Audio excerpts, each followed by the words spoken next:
Call this meeting to order. Welcome everyone. It's good to see everyone after this constituency week. Welcome to meeting number 38 of the House of Commons Standing Committee on Industry and Technology. Pursuant to the order of reference of Wednesday, June 1st, 2022, the committee is meeting to study Bill C-235, an act respecting the building of a green economy in the prairies. Today's meeting is taking place in a hybrid format pursuant to the House Order of Thursday, June 23rd, 2022.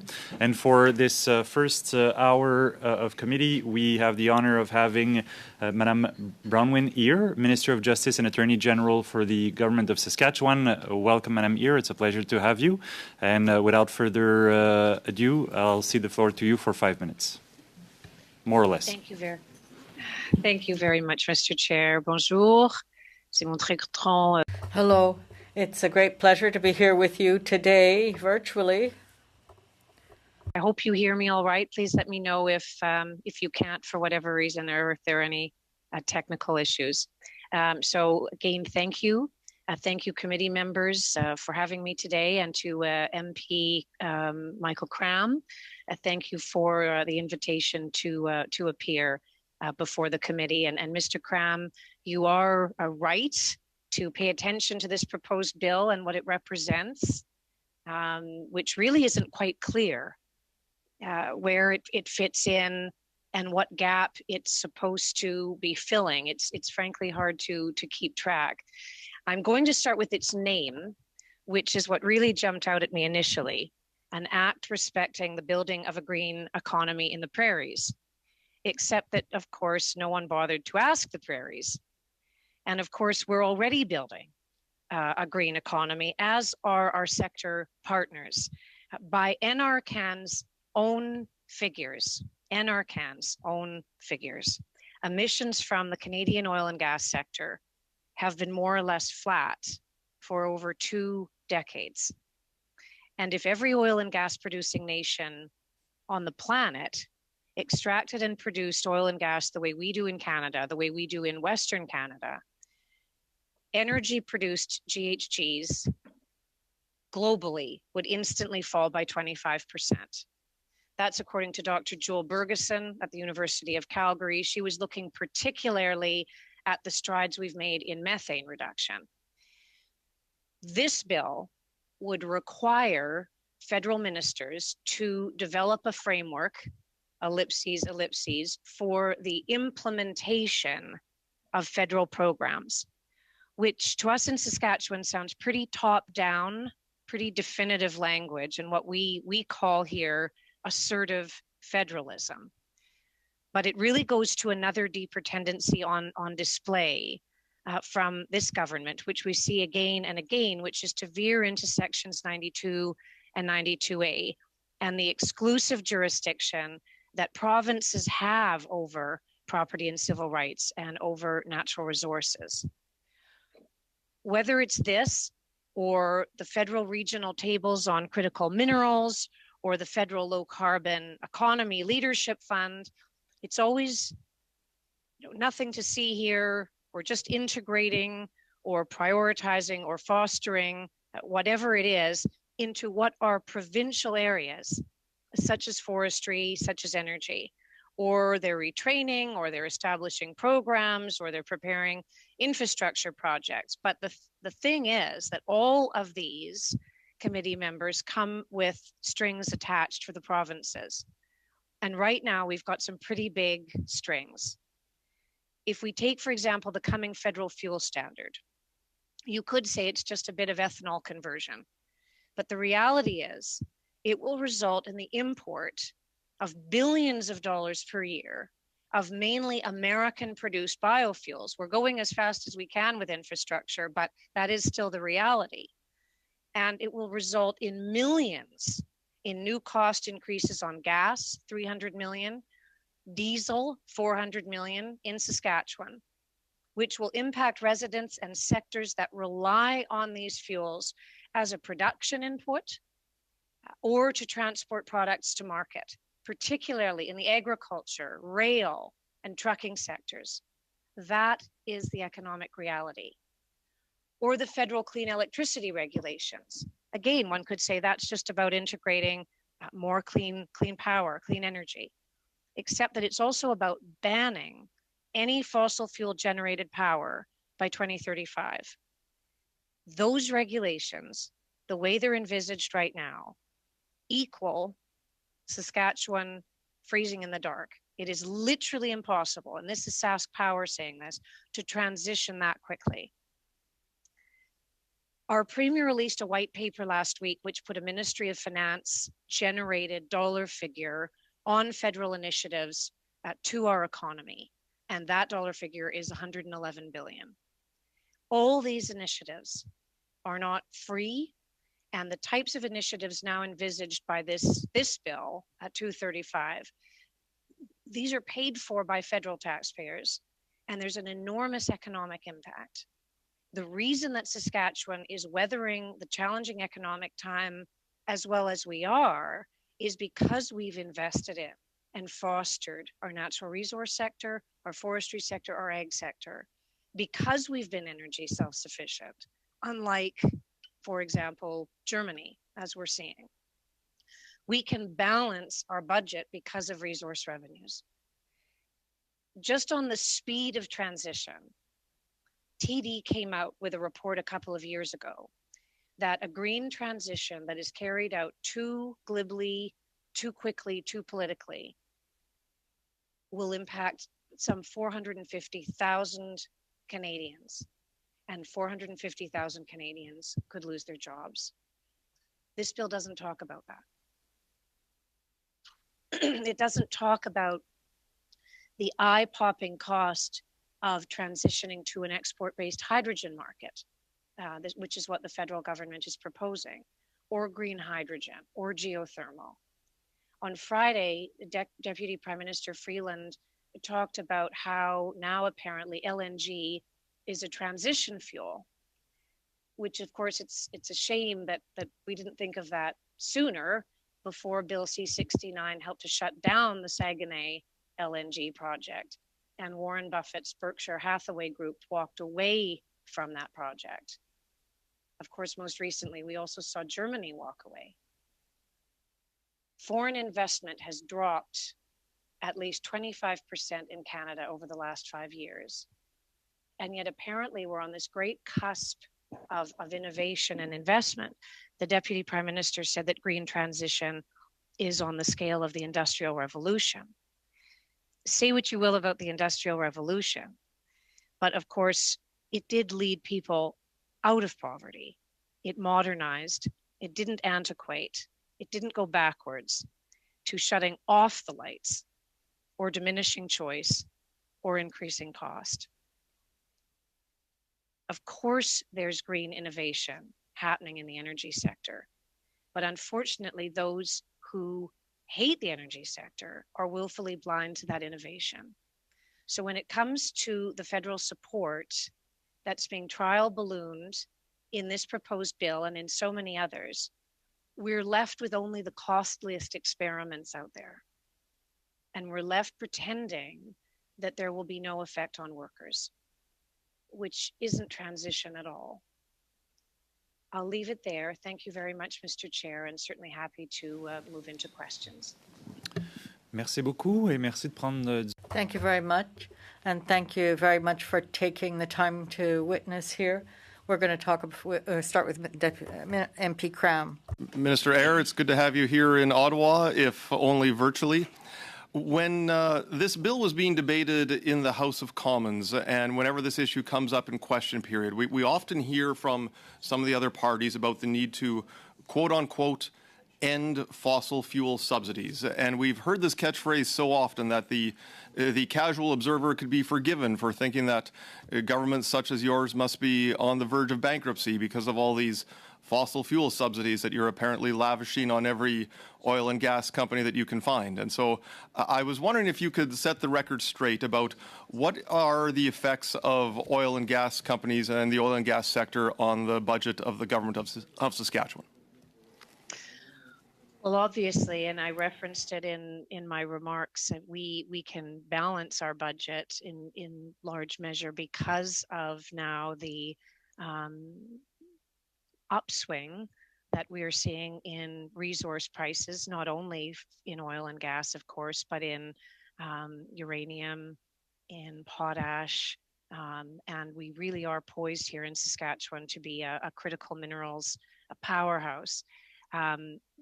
We have been on the downside in terms of resource revenue and royalty generation when things weren't so good, and we've been very diligent about making the investments that we have in diversifying the economy. And we've seen that, for example, with our enormous development in the helium sector, for example, which or lithium.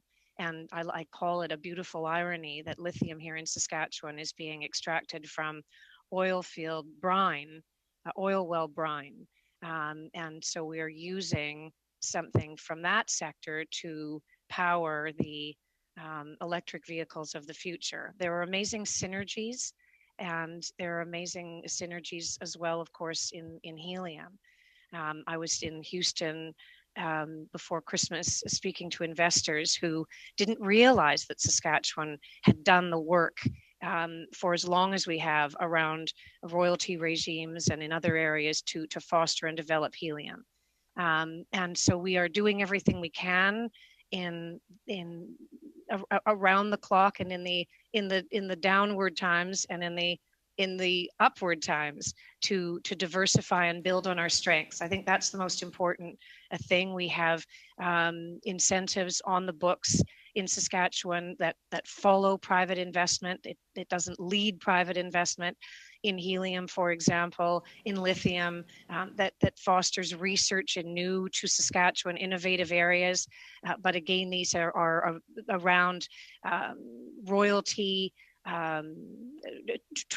credit transfer credits for royalties in the province. So very efficient method to foster new investment in new areas, infrastructure, for example, North American Helium's new facility near Battle Creek, Saskatchewan, benefited from our oil and gas investment processing incentive. So we've done everything we can to build on what we have. It all adds into the mix in the end for Saskatchewan's bottom line. But to call everything a subsidy when it is building on strengths in existing sectors, we simply can't turn our back on the traditional sectors in this province and on the workers, the 30,000 workers who benefit from the oil and gas sector in this province, and who often have amazingly transferable skills into things such as helium. But calling everything a subsidy and turning our back on that would be blind to our economic potential in Saskatchewan.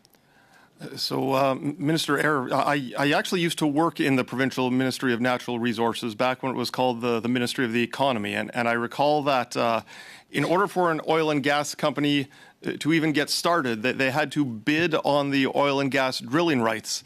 And I understand that brought in about $5 million in revenue just a couple of weeks ago for the government. And then there are royalties for every barrel of oil that's extracted out of the ground. And then there's, of course, the income tax that the company has to pay. So if you add up all of that, how much is the oil and gas sector worth in a typical year to the budget of the government of Saskatchewan?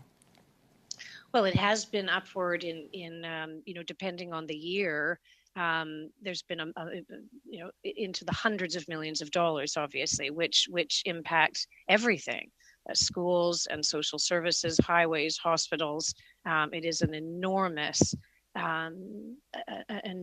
impact when you add in all resource revenues across the board, potash, uranium, and the rest.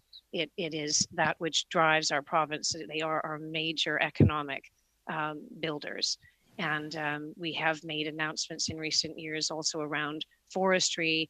That has been an incredibly on the upswing in the province as well. So again, an attempt to build on strengths, diversify based on what we have and what we can be.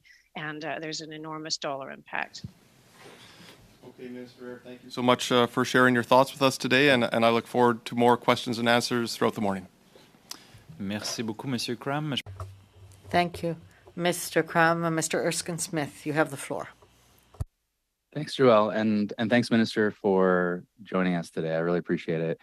I want to ask, because you listed off a number of federal programs that all in some ways are trying to address emissions and reducing emissions and addressing climate change. But I think you were emphasizing the frustrations the provincial government has with respect to whether it's federal action in what you deem to be provincial jurisdiction or just a lack of proper engagement with provincial authorities. And so I wonder what you think about, would you agree with this idea that when the federal government is pursuing the implementation of its federal programs, that there ought to be more local cooperation and engagement in that implementation? Do you think that's right?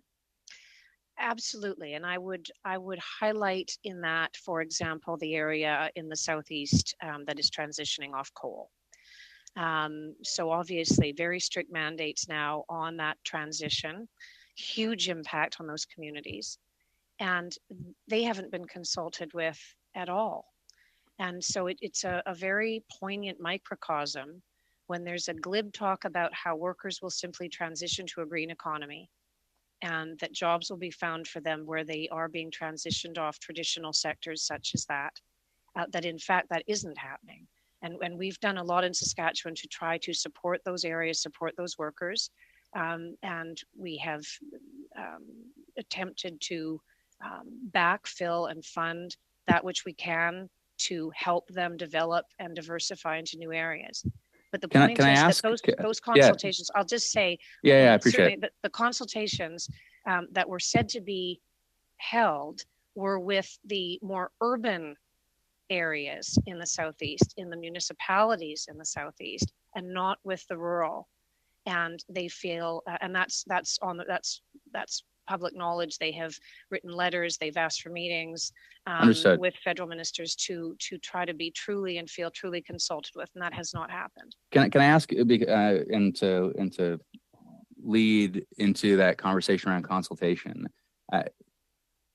Do you think there ought to be an obligation on the federal government and on the minister responsible for the federal programs that you're referencing, that there ought to be an obligation to consult with provincial government representatives in areas like transportation, environment, employment, with Indigenous governing bodies, and especially with you mentioned the companies that are ultimately creating jobs in this space, so engagement with the private sector and employers and employees in that sector? You think there ought to be a mandatory obligation on the government to do that kind of consultation?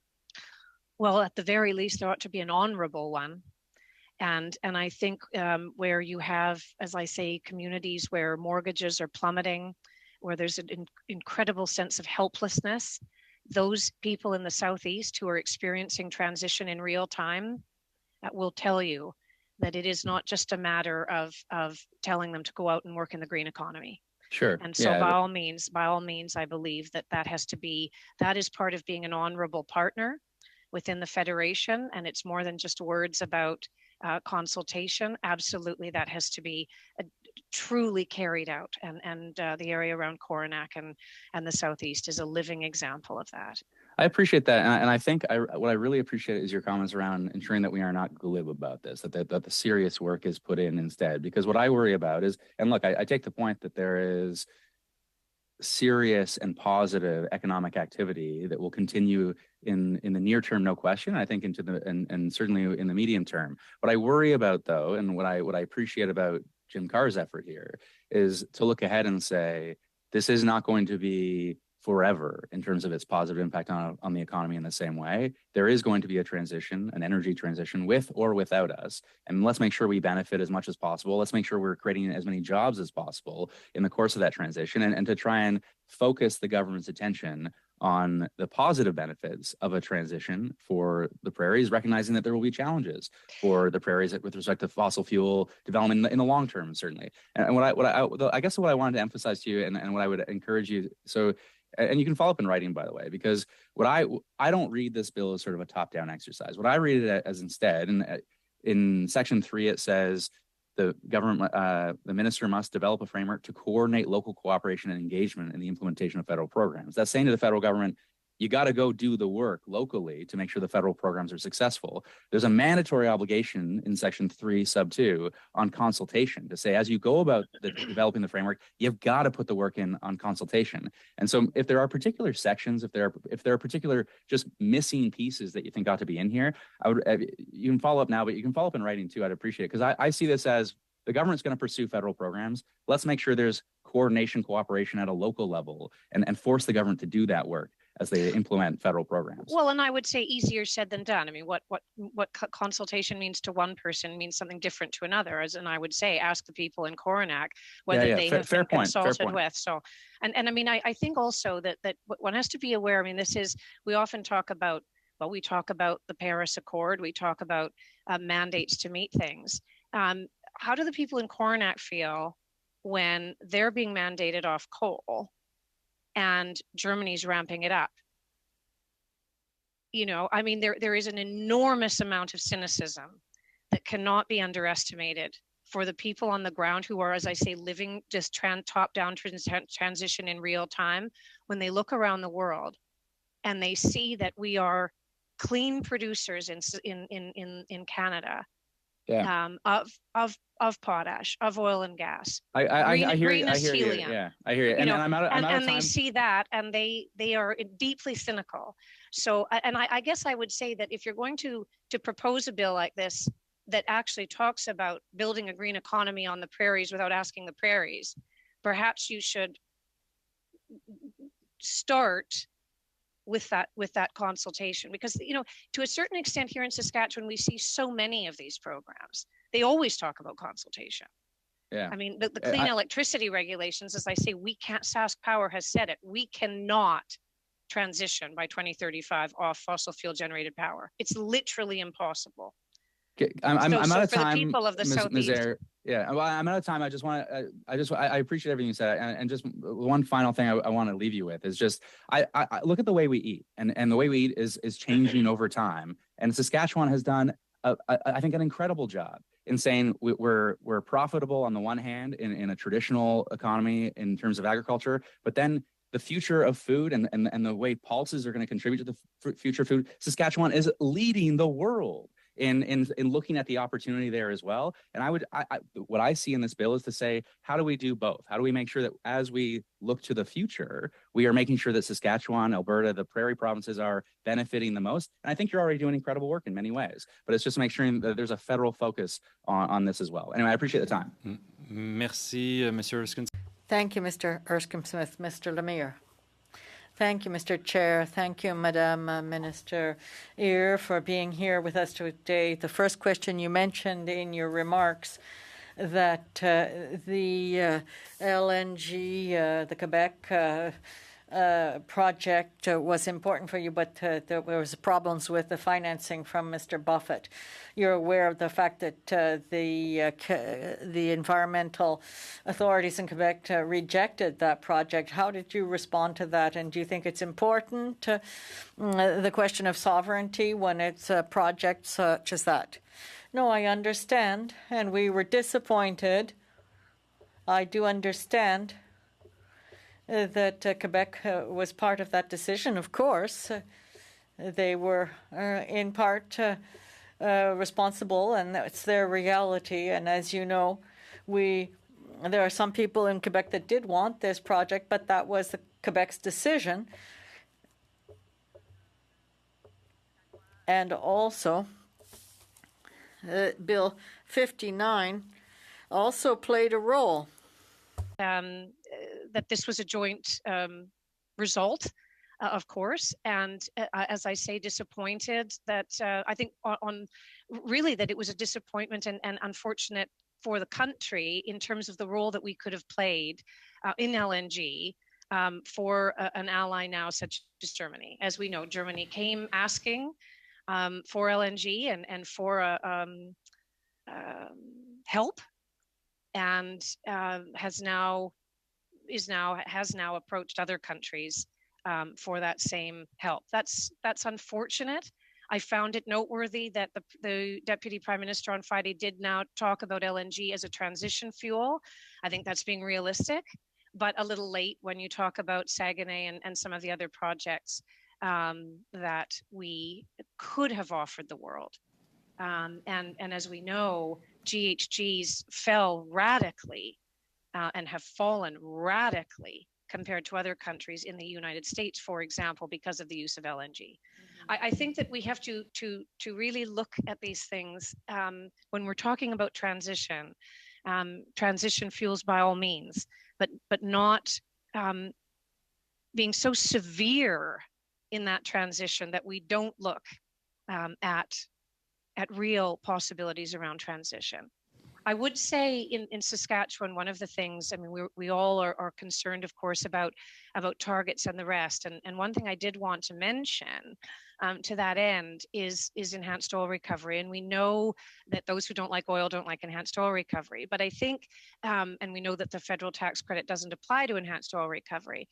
I think, though, that when we're talking about transitions and targets and the rest, if you look, for example, at EOR, enhanced oil recovery, which is, we're world leaders in Saskatchewan, and its synergies with carbon capture and storage. Leading environmentalists say that you cannot get to Paris targets without enhanced oil recovery, CCUS. And enhanced oil recovery, the extraction of oil that way is 80%, generates 80% fewer emissions than through traditional extraction. So as we look at ways that we can meet genuine targets, whether it's through LNG, whether it's through enhanced oil recovery, CCUS, why can we not look at these things? And how can we so strangle economies by saying that you can't? And as I say, I'm sure that you and others have all looked at the prices of the cost of an export-based hydrogen economy or a total hard transition to green hydrogen. They are eye-popping. They are eye-popping.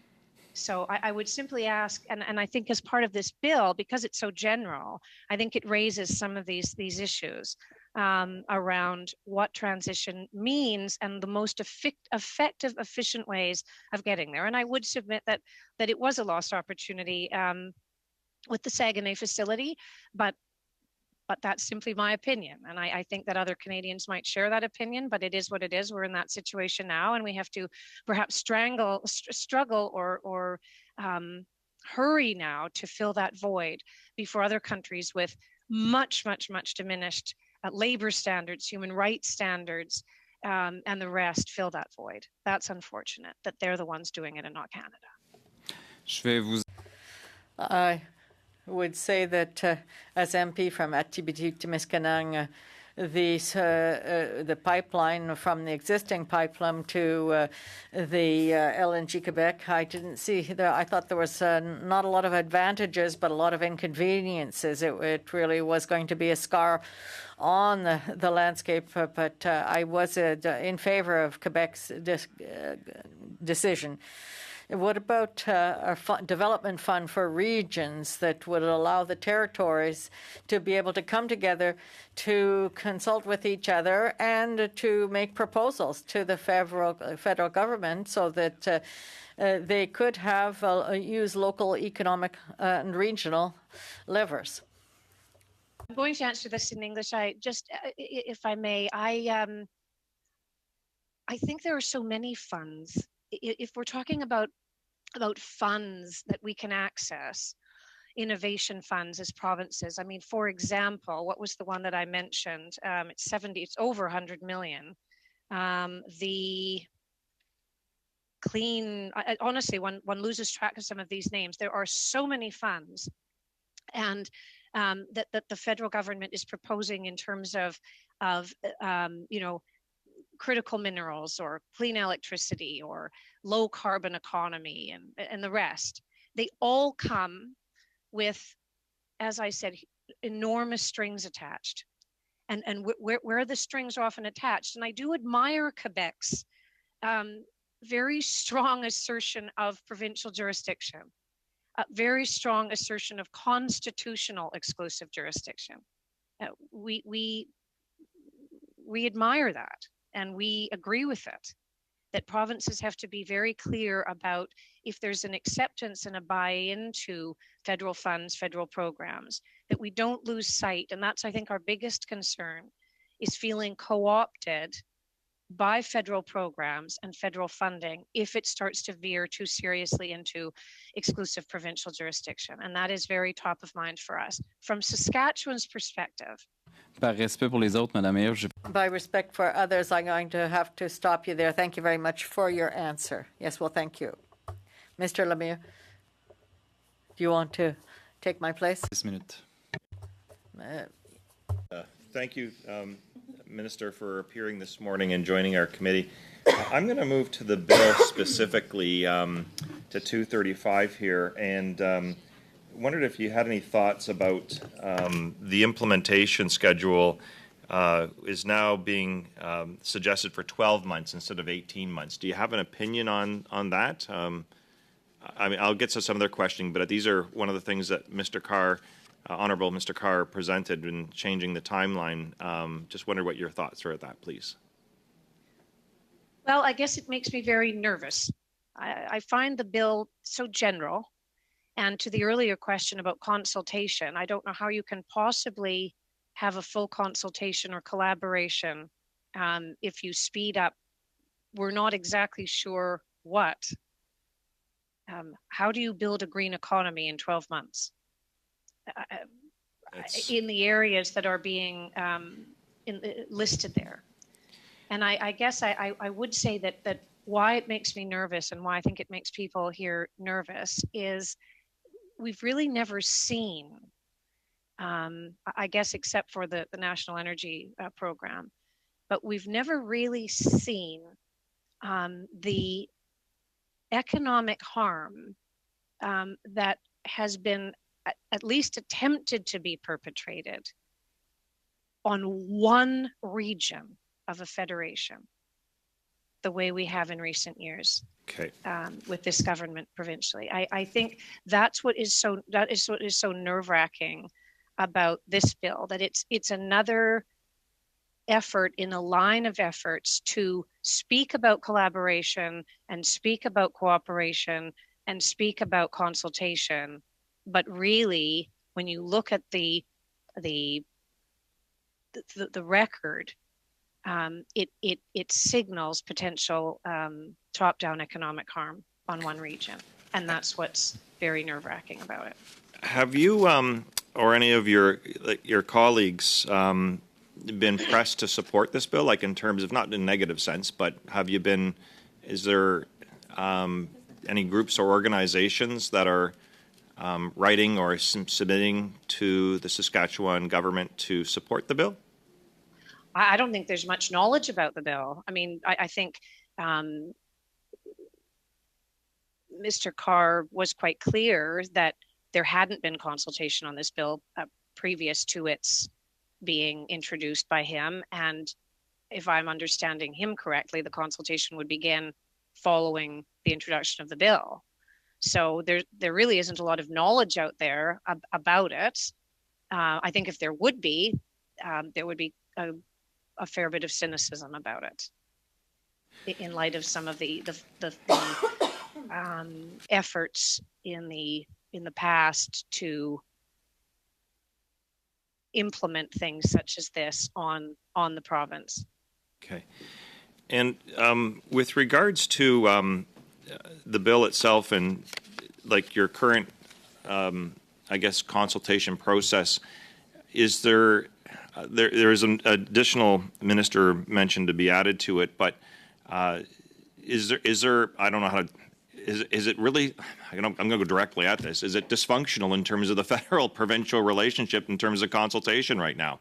Or, are things happening? I mean, I come from the Ottawa sector where we've had to transition and there's been lots of, politics and ups and downs and things. We're all trying to diversify and keep jobs and so forth. So there's those natural, kind of issues that evolve. And so I guess I'm concerned about the bill is that required for the relationship right now? Well, it's a very good question, and I'm going to use a very specific example to answer because we want to make sure that we're trying to be constructive about what could what could help the relationship. And I often use the example of our methane plan. So the province of Saskatchewan has federal equivalency for methane. People don't really know that, but we do. We worked very hard to negotiate with the federal government for 2 years in good faith, got equivalency. We have our methane plan is, as I say, been approved, signed off on by the federal government. The problem is that they don't share any data with us. And I've raised this with Minister Wilkinson in my former role, and he said, it makes sense. You should have data shared with you by ECCC. So we have a plan. We lower methane by 50%. Minister Guilbeault tweets that, are his congratulations, and we appreciated it.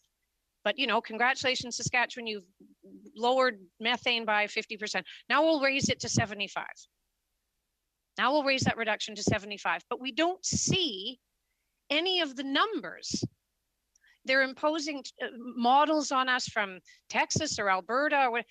We don't know. We get a portion of the data, but we don't get the full data. How can you not be cynical about a partnership where you're not really partners because you don't have the numbers shared about the numbers with which they are imposing new strictures on us? And so to your question about is the consultation dysfunctional, I would say that based on that very real example, unfortunately, yes, because we actually worked hard together to get to a point where the game is constantly changed, the numbers are constantly changed, the goals are always changed, and we're working hard to reduce methane. To the point we were congratulated federally on our efforts. So that's something when we talk about this 235, what then are going to be the new expectations and what strings are going to be attached and how is it going to impact our sectors? Okay. Just real quickly, just so you know, there is an effort to, sorry, this chair is looking at me. I'll get 2 minutes later. Thank you. Thank you. But I like to start real quickly. Yeah. Yeah. Mr. It never ends well. It never ends well when you say that. Mr. Cram for 5 minutes. Okay, thank you. Thank you very much, Mr. Chair. So, Minister Eyre, you mentioned this in your opening statement that Saskatchewan Premier Scott Moe was in North Battleford last week to unveil his new document titled Drawing the Line and subtitled Defending Saskatchewan's Economic Autonomy. Can you please just bring us up to speed about what this document is all about? Well, it's really looking at the economic impact, among other things, and certainly for the purpose of committee members this morning, I think it's very relevant that it's looking at the economic impact on federal policies, regulations, legislation on our economy. And we want to foster what we've built. We want to build on what we have. And there is a dollar figure, and as I say, it's cited at 111 billion in the document you referenced. That is a cumulative impact we see on that required compliance, that compliance expectation with some of these initiatives. And I referenced in my opening remarks the federal fuel standard, for example, which Saskatchewan has been very open about in terms of economic impact. It is a second carbon tax, 300 million, as I say, on gas consumption, 400 million on diesel. That doesn't just happen in a silo vacuum, or its impact is not in some sort of abstract vacuum. That goes back to supply chain and affordability and transporting goods and getting food to grocery stores and people putting gas in their cars and heating their homes, all of it.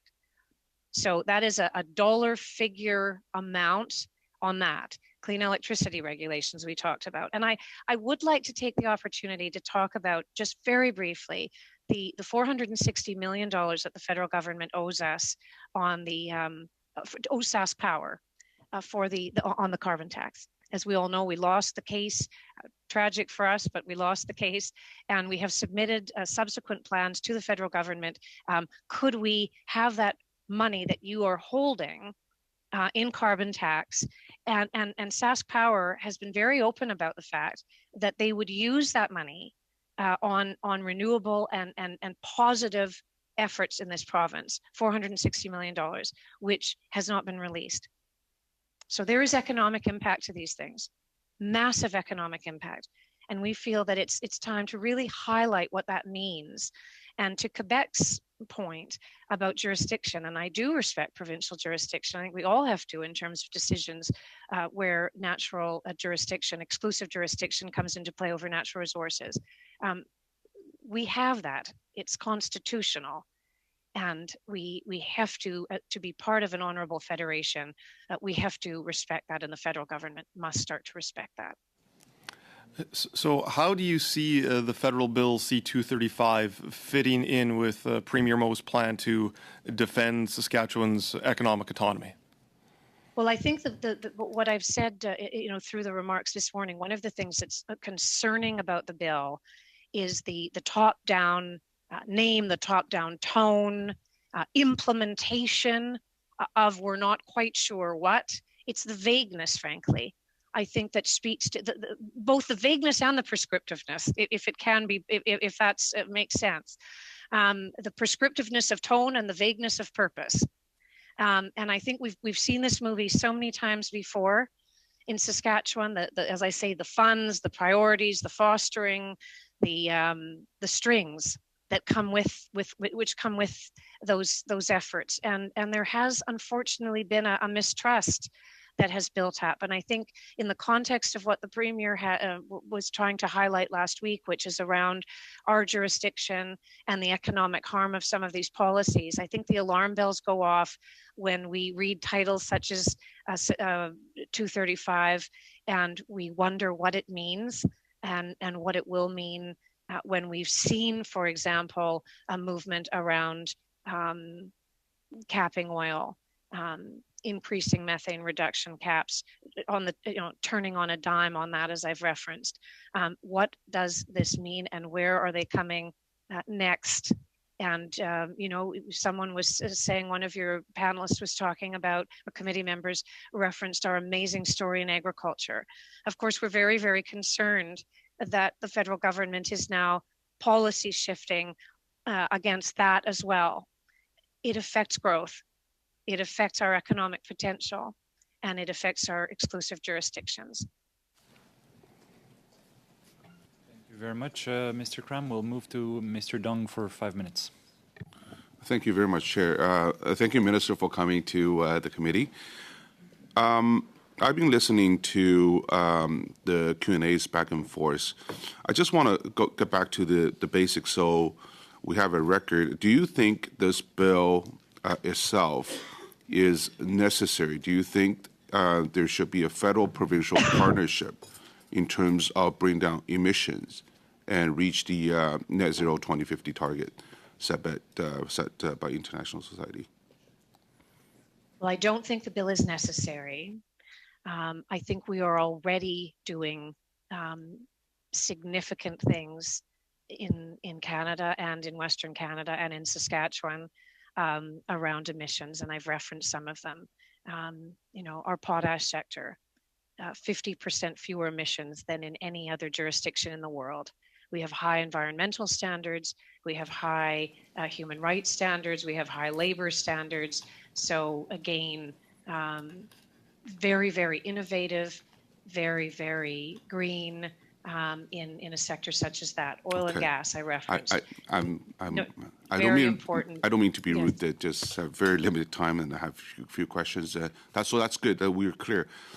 But Canada is amongst one of the top emitters per capita in the world, and when we go out, it makes us less convincing when we want to tell the world we want to lead the emission reduction and deal with climate change. So, do you think what we are doing in each province is enough to reach the 2050 net zero goal?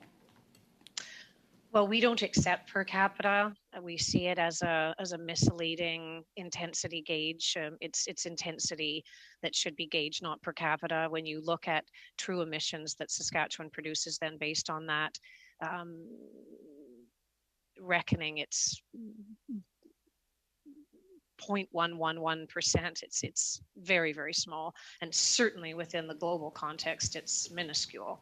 Yeah. So I guess I would say that are we doing enough when, for example, and in some of the areas that I've raised, we have more or less flat emissions by NRCan's own reckoning in the oil and gas sector in Canada over the last 2 decades. How can you cap what is more or less flat?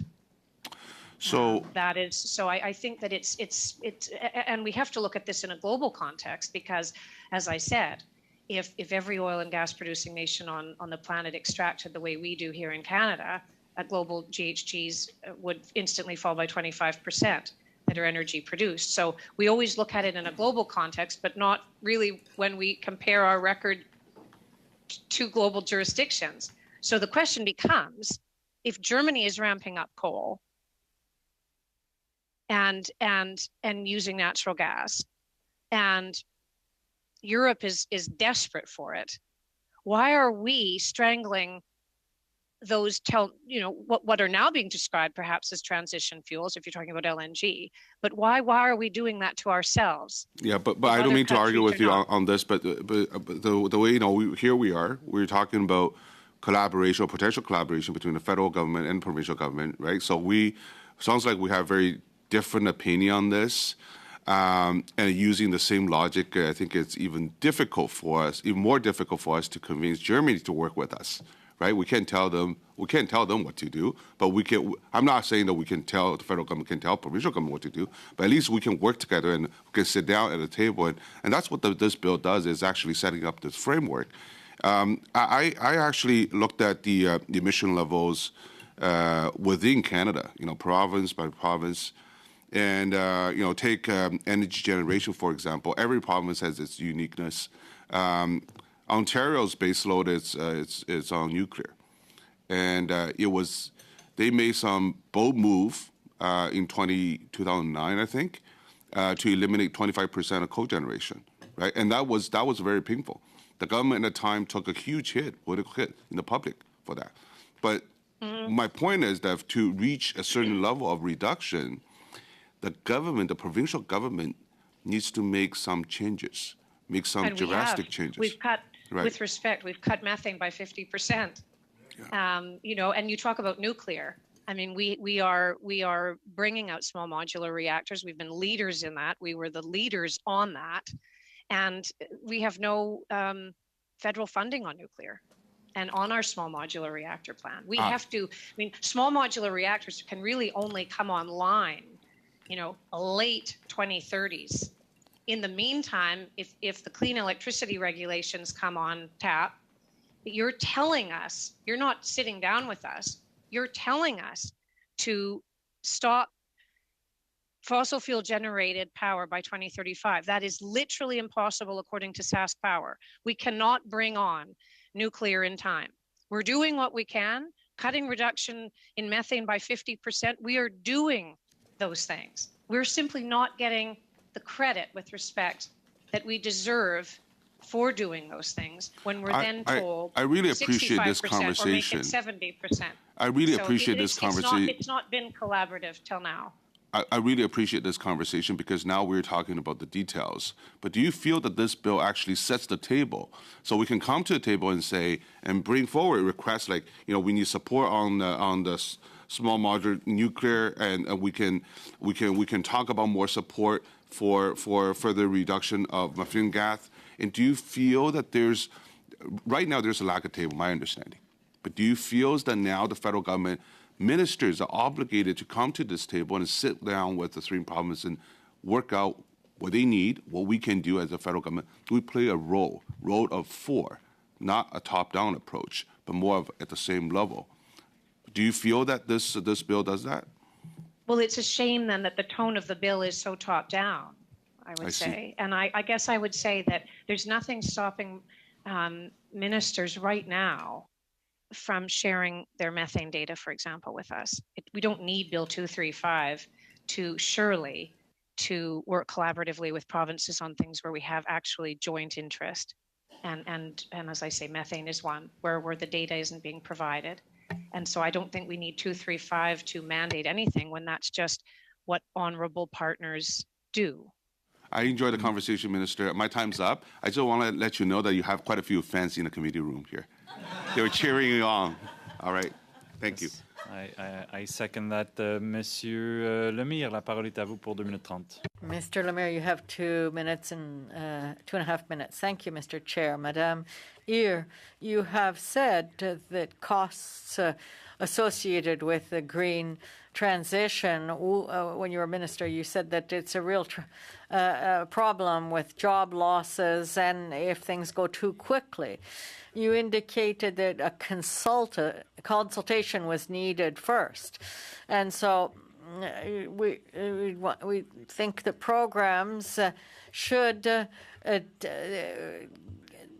take into consideration the local economy and civil society, and referring to our Section 3. Do you think that this bill, would it not contribute to respond to some of your concern? Would it not be interesting to some extent? I think that the reality is that it would help, it could be of assistance if Bill C-235 would make reference to collaboration, both with respect to legislation and regulation that already exists. Starting fresh from 235 and saying, now for these enumerated areas, and there are a number of areas from tree planting to the rest, we are going to mandate. First of all, we're going to mandate implementation, which sounds pretty top down, but we're going to consult on that mandated implementation. It seems to me that it would be more helpful to say there are dozens of top-down regulations, policy mandates, laws on the books, from the federal fuel standard to clean electricity regulations to holding our carbon tax money to the rest. I mean, it's just it's almost difficult to keep track of all the federal programs on the books that are sort of in that mandate to provinces. I think it would be helpful if it was, in light of all of these, from the federal fuel standard to the carbon tax to the methane we're going to share data. We're going to talk to communities. We're going to talk to ministers. We're going to lay all these things out on the table, literally and figuratively, and we're going to figure out how we actually work together in a real way, and really on an apples to apples way. As I say, and I bring up methane, for example, because it's reduce it by 50%. Or 75%, I'm sorry. Thanks for doing 50. We raise you to 75. But here are our numbers. Where are your numbers? It seems to me we don't need a Bill 235 to say that collaboration should start now around new areas. It seems sort of new infrastructure, new projects, I think it's really about stopping where we're at, pausing, and really going back and talking through everything that's been imposed Madame Ear, till je now. me sens obligé. Madam thank you very much for your French, and I share your point of view that the federal government should not take our money and impose their vision. Mr. Massey, you have the floor.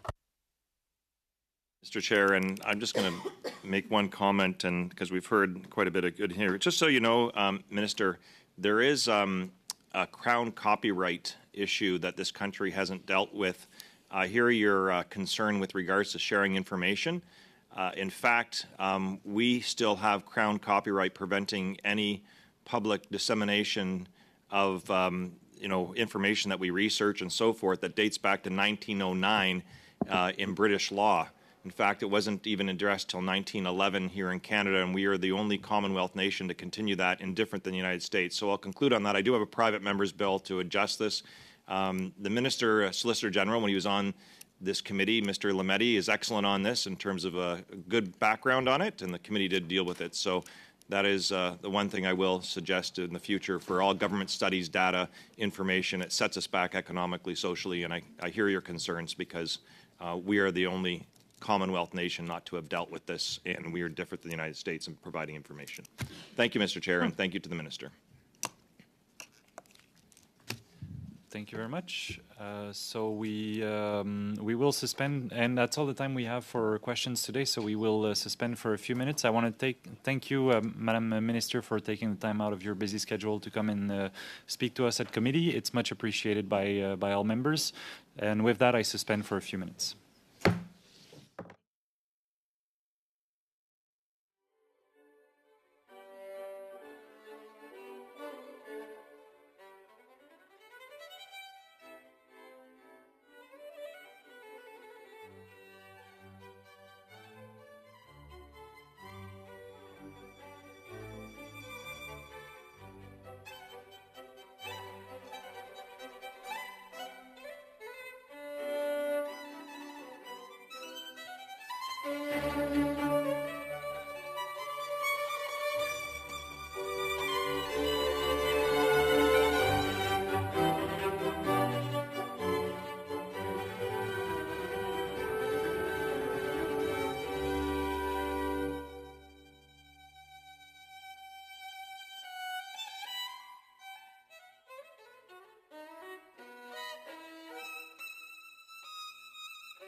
Alors, mesdames et messieurs, Ladies and gentlemen, I would like to ask everyone to take place. It's already 5 after 12, so I'm very pleased to welcome you to the second hour of the Standing Committee on Industry and Technology. We have Gil McDowell, who is president of the Alberta Federation of Labour. We also have Cathy Heron, who is president of Alberta Municipalities. And we have Bob Matterson, who is president and CEO of Chemistry Industry Association of Canada. So thank you all for being here with us for the second hour of the committee. And I would like to give the floor to Mr. McGowan for 5 minutes. You have the floor. Well, good afternoon. My name is Gil McGowan, and I'm the elected president of the Alberta Federation of Labour. The AFL is the largest worker advocacy group in Alberta, representing more than 170,000 unionized workers in both the public and private sectors, including thousands of people who work in oil and gas related construction. I'm here to support Bill C-235 because it would provide an organized and constructive framework to get prairie folks talking about the unfolding global energy transition. And man, do we need to talk. As it stands right now, rational discussion on these issues is being deliberately blocked and shut down. Instead of helping citizens of Alberta and Saskatchewan prepare themselves for a world that's changing fast, far too many conservative politicians from our region are using these issues to sow misinformation and whip up anger for their own political gain. They say that anyone who doesn't agree with them is trying to shut down our resource industries. They say that an effort to plan for the future that might look even a little different than our past is an attack on our way of life in the prairies. And they even suggest that you're not a real Albertan if you don't join them in defending and doubling down on the status quo. Frankly, I call BS on all of it. As an Albertan, I'm as Albertan as you can get. I grew up on a farm in rural Alberta. I went to school in Alberta. I raised my family in Alberta. I'm also proud of our oil and gas industry. It's the engine of our economy and has brought us unprecedented prosperity. And Alberta workers, the folks I represent, they built it and they maintained it, and we are proud of that fact. But we also know that change is coming. We know that we can and should prepare and plan for it, and we know that if we don't, we could be left behind.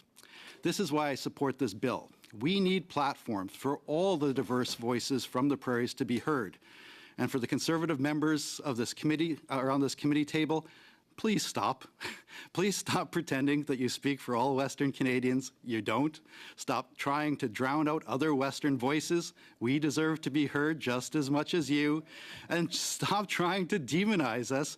We're just as much real Westerners as you are.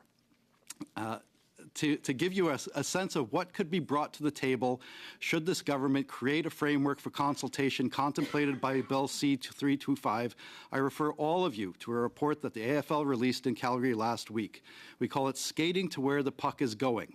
Our report is not an emission reduction strategy, a climate leadership plan, or a Green New Deal, and it's certainly not a plan to shut down our resources and industries or end our Western way of life. Instead, it's just the opposite. It lays out a bold and ambitious plan for the Alberta economy, a plan that would preserve existing jobs in oil and gas, create 200,000 new jobs both within the oil and gas sector and beyond it, and set us on a path for continued prosperity in a changing world. Significantly, our plan for adapting the Alberta economy is similar to plans released by Alberta business groups like the Business Council of Alberta and Calgary Economic Development. These are the kind of Western voices that are currently being drowned out. They are also the kind of voices that, for the sake of our future prosperity in Western Canada, desperately need to be heard. That's why we support this bill. Please provide a platform for the Western voices who are currently being drowned out. Thank you. Thank you very much, Mr. McGowan. We'll now turn to Madam Heron from the Alberta Municipalities, and I just want to highlight that tests have been done with regards to your audio, so I understand we're ready to go. So, Madam Heron, the floor is yours. Let's hope so. So, hello, my name is Cathy Heron, and I am the president of Alberta Municipalities. I'm also the mayor of the city of St. Albert, which is just north of Edmonton. About 67,000 people live in my community. So, on a federal level, we're considered a small community. Um, Alberta Municipalities is an association that represents Alberta's cities, towns, villages, and summer villages, and the specialized municipalities. We represent the communities in which more than 85% of Albertans live. So I'd really like to thank you for inviting me to present here today, although much like Mr. McGowan, I wish I was in Ottawa with you next time, hopefully. At the beginning of October, we did have 5 municipal associations representing Canada's prairie provinces meet in Edmonton to discuss issues of common interest. In attendance were Alberta municipalities, the Rural Municipalities of Alberta, Saskatchewan Association of Rural Municipalities, SUMA, which is the Urban Association in Saskatchewan, and of course the Association of Manitoba Municipalities, which represents all municipalities in Manitoba. During our discussions, we talked about issues that Bill C-235 addresses. So I got to be very clear that I don't speak for the other associations, but I do think the discussions we had will really help to improve this bill before it goes back to the House of Commons. First, Mr. Chair, I would like to speak to Section 1 of the bill, the development section. The language in this section speaks to the creation of a green economy in Canada's prairie provinces. This seems to suggest that prairie provinces do not currently have a green economy. And during my meetings with the leaders of the prairie municipal associations, we discussed many green innovations in our respective provinces, including examples from agriculture, solar energy, oil and gas, and waste management sectors. The language in this bill would be more accurate if it referred to strengthening or supporting a green economy in the prairies. We are very much already heading down this path, but it is agreed further federal support is needed and would be more than welcomed. I don't believe any government anywhere has ever created an economy. This only happens with the full involvement of private industry. It is the government's role to create a business-friendly environment, and then businesses move the economy forward. So I'm going to move on to the consultation section of this bill. This section speaks to engaging provincial governments, Indigenous communities, and the private sector to help develop for a green economy in the prairies. Unfortunately, one of the major gaps in this section is that you've left out municipalities. I don't believe the Ministry of Industry would succeed in the implementation of this framework if we did not consult with municipalities. Therefore, I ask that municipal governments be included in Section 2 of this bill. And I believe probably that was the intent. I've heard a lot of talk today about local, and that's exactly what we are, local government. And of course, you've invited me here today. So I do believe the intent is there, but it would be nice to have it included. In Section 3, the content section, the bill speaks to prioritizing green projects, integrating more green energy into agriculture, forestry, manufacturing, and tourism sectors. This section also speaks to the establishment of programs and projects that would stimulate a green economy and ensure infrastructure projects incorporate climate change mitigation. These are all areas I was glad to see integrated into the bill. Sections 3A and B, however, leave a lot to be desired. Section 3A is worded in a way that indicates we don't have public transit in prairie provinces. I can't speak for my counterparts in Saskatchewan or Manitoba, but I can assure you that Alberta has public transit. While we would benefit from more funding and support, it definitely does exist. We have 18 municipalities in Alberta operating their own local transit authorities. Approximately 3.1 million Albertans live in those 18 municipalities. Those 18 communities don't include the various not-for-profit and volunteer-operated transit systems in smaller communities that help seniors or people living with disabilities continue to reside in their community. I would encourage the committee through the chair to consider amending this language to acknowledge that we have transit in the prairies and that the framework considered in the bill would work with municipalities to improve and strengthen municipal public transit. We know that other models of public transit exist outside the ones that currently work in large centers, that those different models that exist in smaller communities need to be considered and funded. This would include ride-sharing programs, funding that supports not-for-profits, and on-demand solutions. The town of Okotoks in Alberta, for example, launched an on-demand transit system that has been so successful that it won a Minister's Award for Transportation Innovation. Okotoks is just south of Calgary, and I think their population is less than 30,000 people. I would also like to address Section 3B of the bill. This section fundamentally misrepresents the role of the energy industry will play in the move to a net zero economy. Instead of retraining people to work in the oil and gas industry, who currently work in the oil and gas industry, this section should speak to leveraging their expertise to implement an emission reducing technology. In my region, we have what is known as the Alberta Industrial Heartland. This group has made a very strong business case for hydrogen's role in our future, and I'm talking blue hydrogen from methane. This business case has been so strong that billions of dollars have been invested into the region so that we can be among the first to produce hydrogen at a commercial scale because there is a worldwide demand for low emission energy source. Alberta is also piloting hydrogen into residential natural gas systems to lower the emissions from heating our homes. These are just two examples of how oil and gas industry is playing an integral role in moving Canada towards a net zero or low carbon economy. I'd like to thank the chair and the committee for their time today. Thank you for considering municipal perspectives as you work to improve this bill. Alberta Municipalities hopes there'll be other opportunities to provide input, feedback, and advice in the future. Merci beaucoup, Madame Herron. Thank you, Madame Herron. Mr. Masterson, you have 5 minutes. The committee members, it's wonderful to be here in committee for the first time in 3 years. It's great to be back amongst you in person, so thank you for that. I'll start by commending MP Carr for the bill and the study into the prairie economy. Former Minister Carr knows well, as was discussed in the Generation Energy report that he commissioned, that the opportunities for Canada to lead in the transformation of the global chemistry industry are real, and there's a great opportunity for us. And that report identified both the opportunities to substantially lower our emissions, but also to provide the world with the chemical products, low-carbon chemical products that it needs. Our sector is the third largest manufacturing sector in the country. It's about $65 billion of economic activity. 80% of that product is exported outside of our borders. So again, if we can decarbonize our sector, we're just decarbonizing a good chunk of the global chemistry industry. The most important thing I'd like you to take away from this discussion, though, today is that the sector's poised for additional and significant growth, and that's in Alberta especially.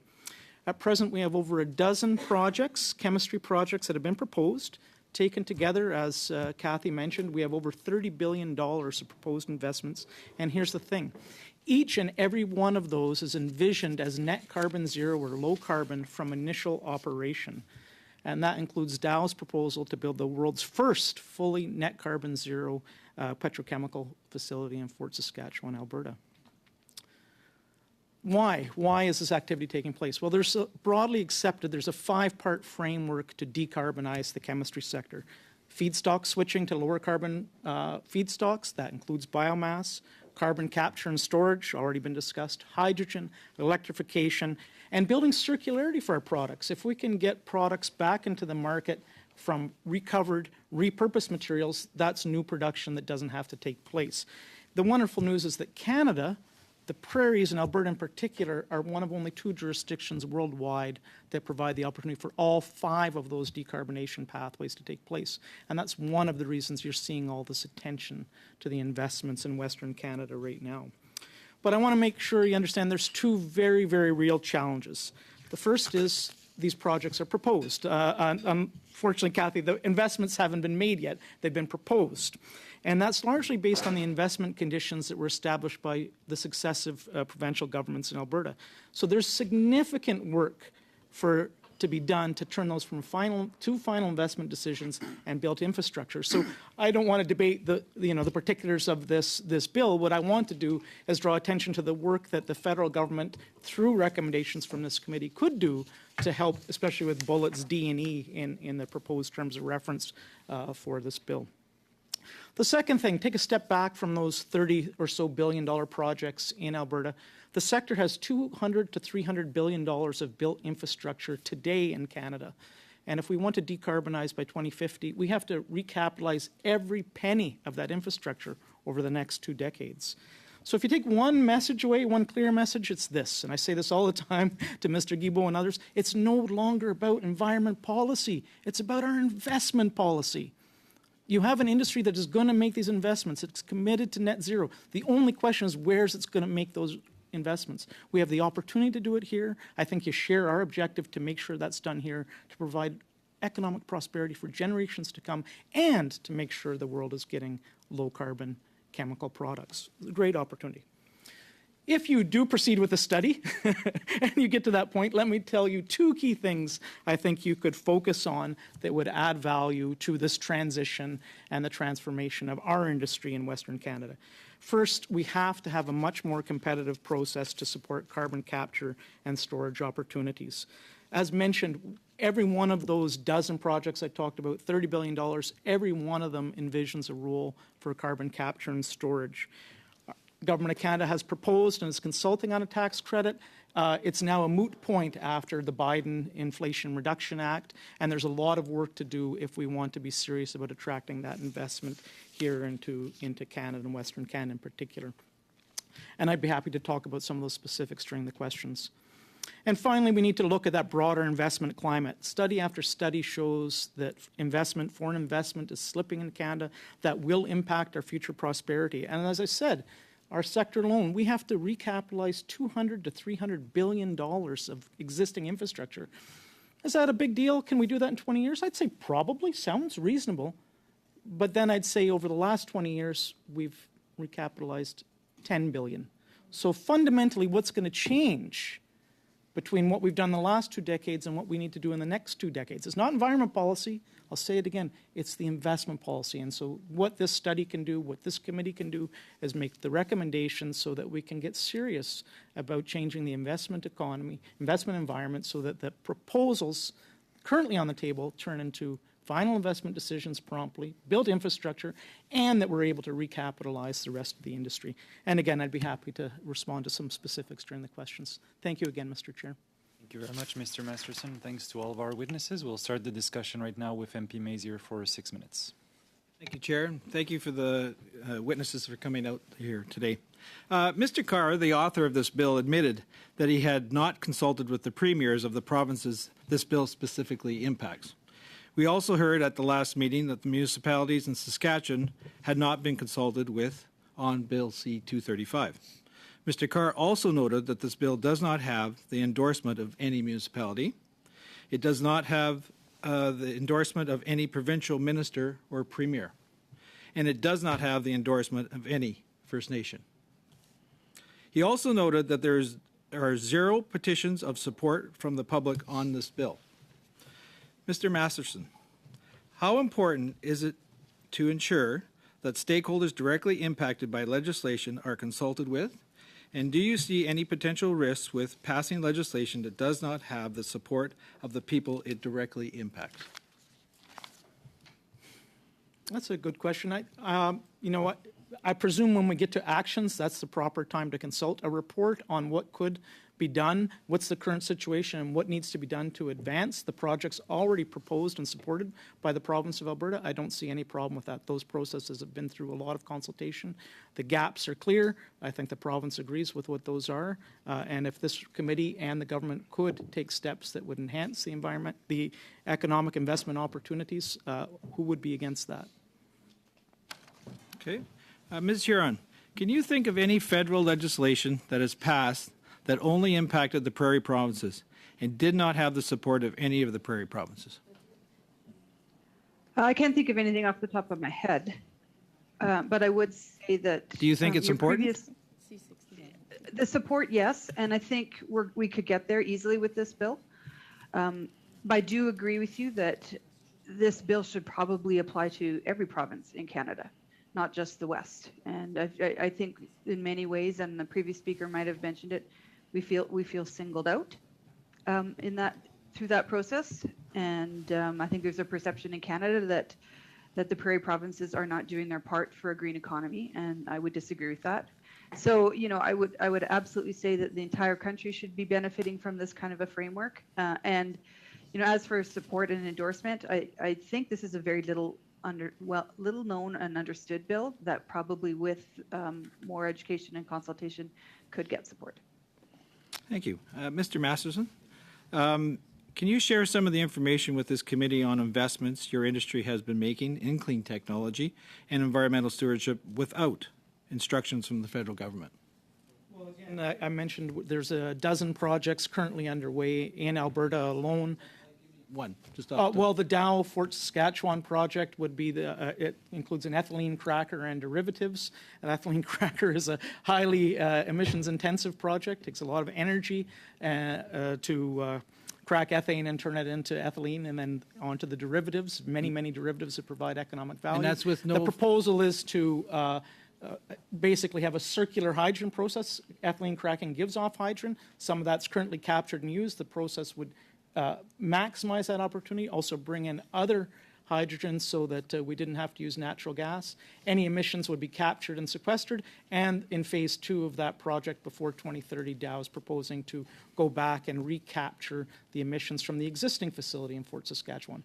That's all done under the auspices of the investment support programs that have been put in place in Alberta at this time. So without the federal instructions, basically. Well, Right? again, You I said would say over a that dozen. this is a Over a proposal, and the opportunity is to, since it does, we would hope, meet the federal government's expectations, there should be an interest in getting that to final investment decision and build infrastructure as soon as possible. Okay, but industry is taking the initiative and showing how to do it. Shell is building Yeah. a 50-megawatt solar farm that will largely power their chemical plant in Scotford. They also are greatly expanding their carbon capture activities. And as Kathy mentioned, we talk a lot about hydrogen, but these hydrogen projects that are proposed in Western Canada, because you're so far from the customer, if the customer's in Asia, you're talking about turning the natural gas into not hydrogen, but to methanol or ammonia, which then will be shipped to Asia and other markets and used as, let's call it, ammonia fuel or methanol fuel, which has a very high hydrogen content. But make no mistake, these are chemical producing facilities.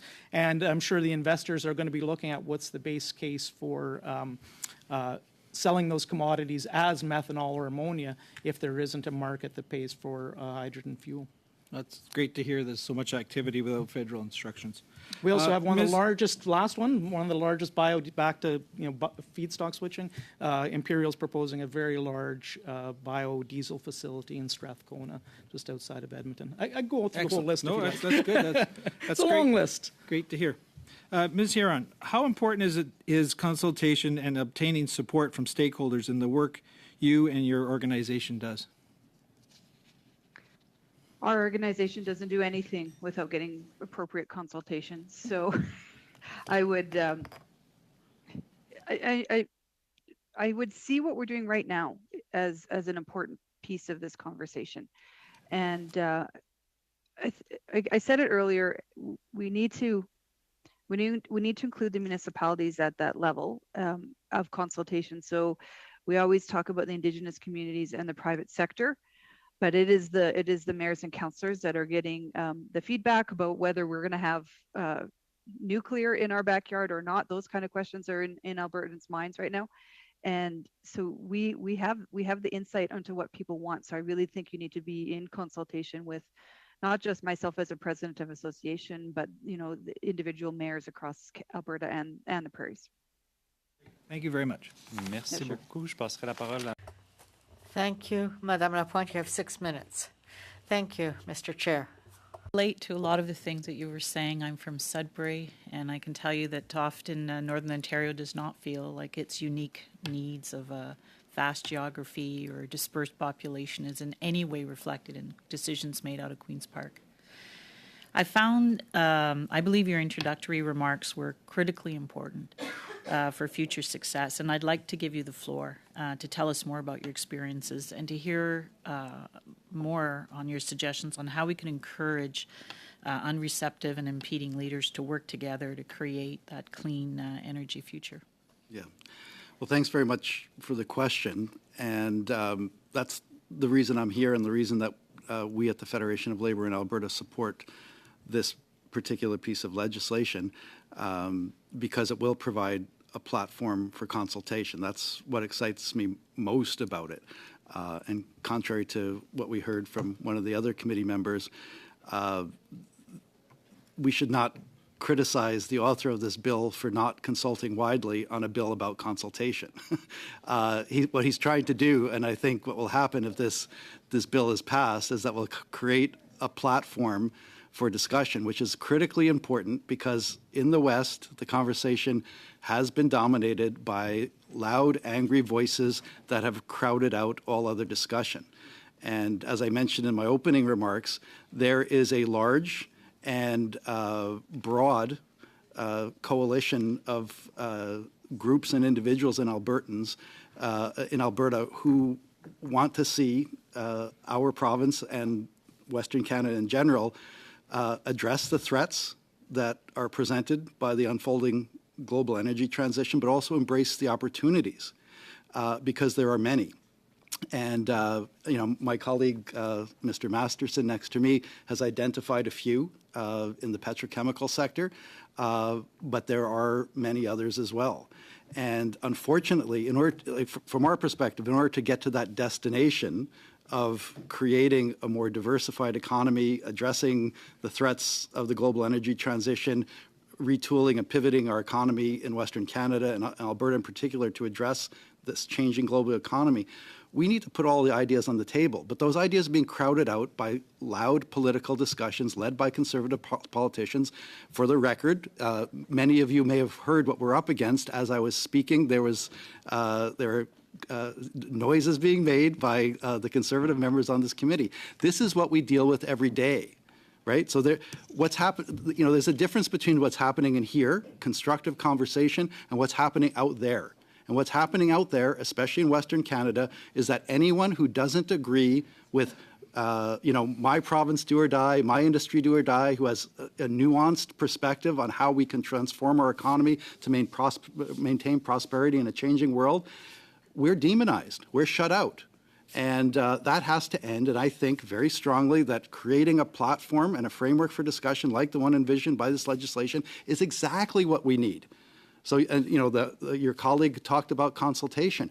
Let's create a platform for consultation so that the voices that have been drowned out will finally have a place to be heard. And, just last week, we at the Federation of Labor unveiled a 90-page blueprint for pivoting the Alberta economy. And I think it's very significant that it's very similar to suggestions being put forward by the Alberta business community, and the fact that we're all singing from a very similar song sheet suggests to me that we're onto something. So, and I've shared the report with the committee clerk. I would encourage all members of the committee to take a look at it.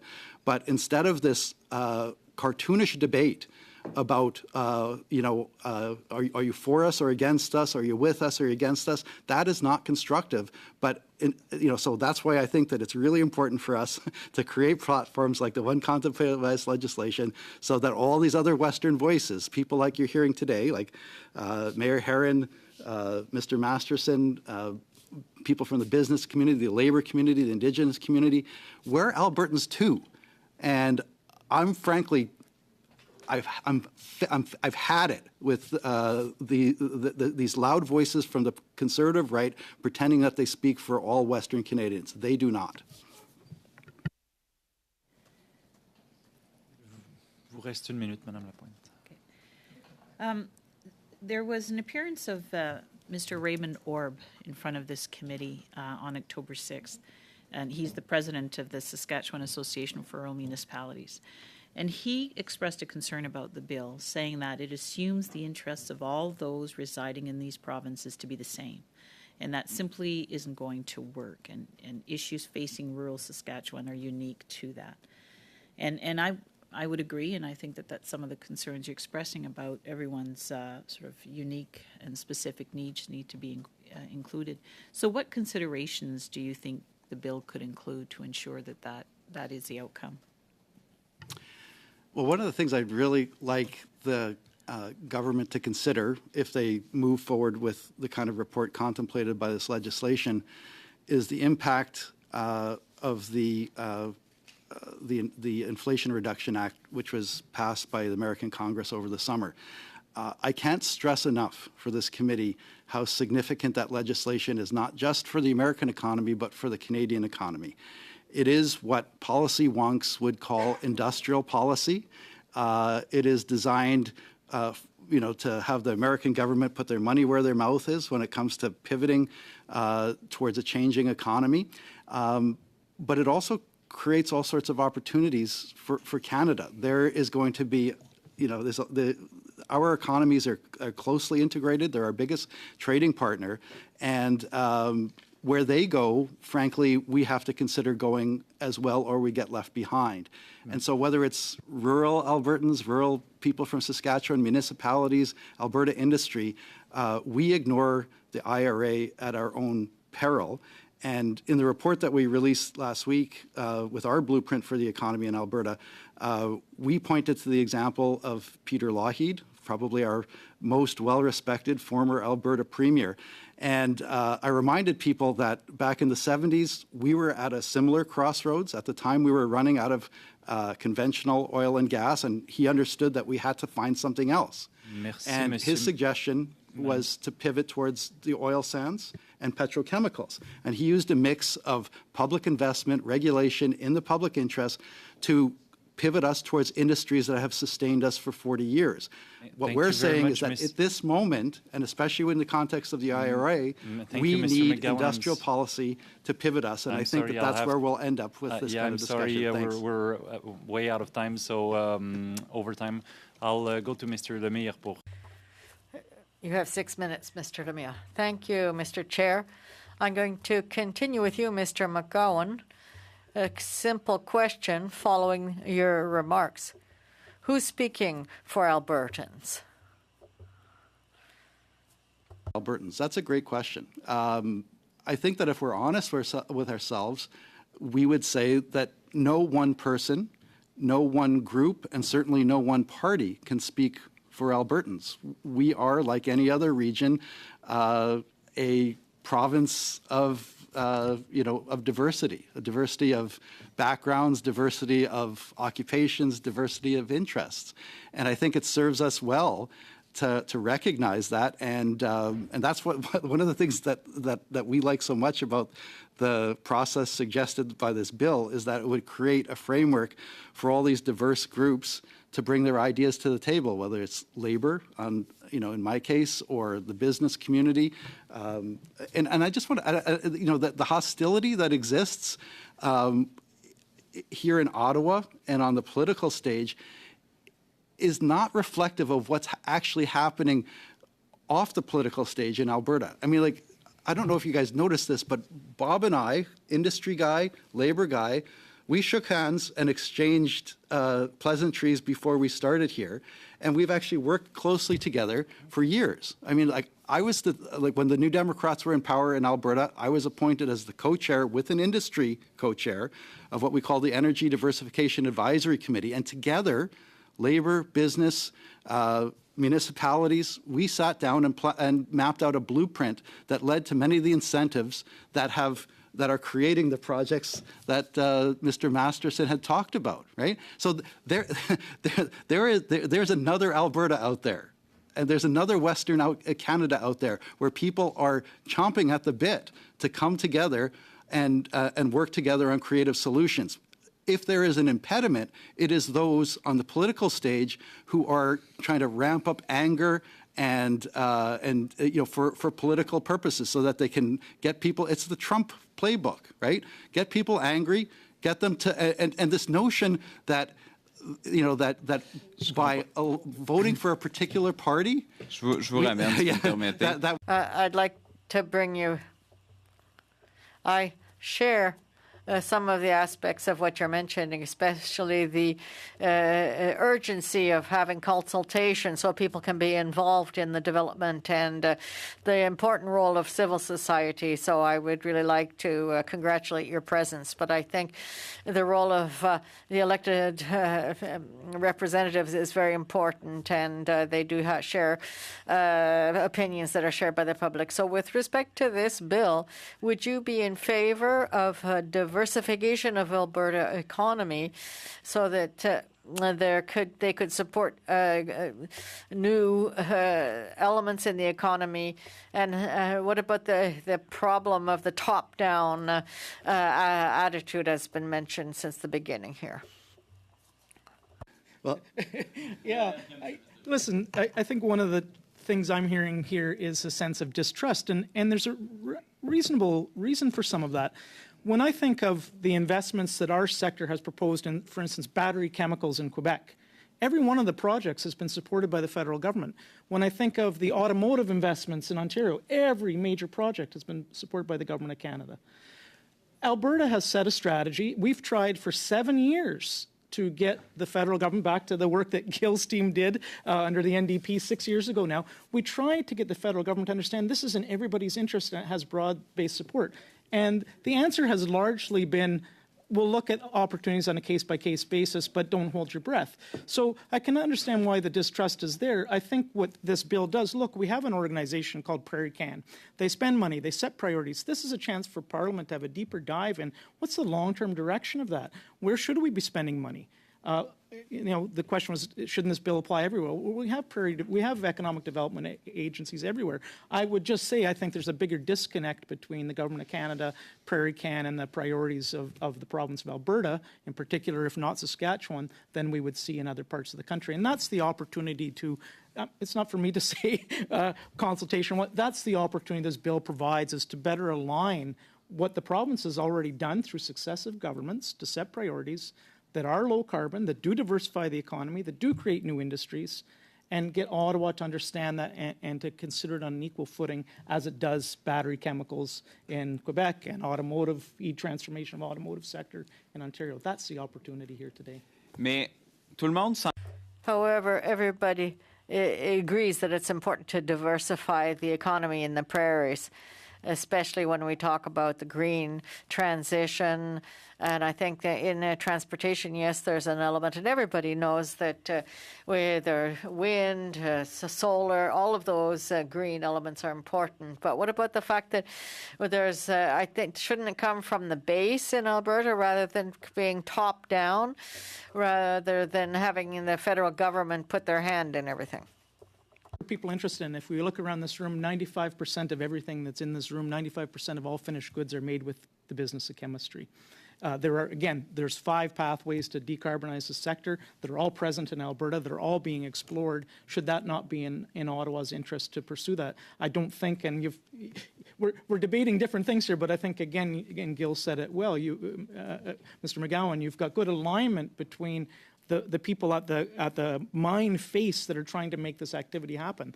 They know what can be done, they know what could be done, they know what should be done, and it's the question of how do we get our governments aligned to make that happen. Thank you. Mr. Massey, 6 minutes.